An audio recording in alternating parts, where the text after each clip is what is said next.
உங்களுக்கு வந்து diabetes mellitus அதாவது சர்க்கரை நோய் வந்து இருக்கா இல்லையான்னு பார்க்கறதுக்கு ஒரு சின்ன சின்ன சிம்டம்ஸ் வந்து இருக்குது. அது வந்து முக்கியமாக வந்து கைகள்லையும் கால்கள்லையும் உள்ள விரல்களில் இந்த பாம்ஸ் இல்லை பிளான்டார் ரீஜனில் வந்து நம்ம வந்து பார்க்கலாம். ஃபர்ஸ்ட் ஒன் வந்து ட்ரைனஸ் ஆஃப் த ஸ்கின்.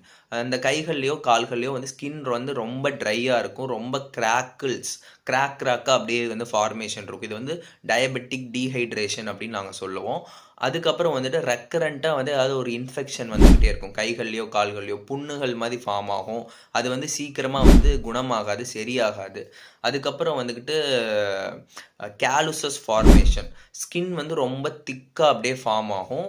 அது வந்து லைக் பாடி செல்ஃப் டிஃபென்ஸ் பண்ணுறதுக்காண்டி பாடியே ஒரு கிரியேட் பண்ணுற ஒரு விஷயந்தான். இது டயபெட்டிக் இருந்துச்சுன்னா இந்த மாதிரி ஒரு ஃபார்ம் ஆகும்.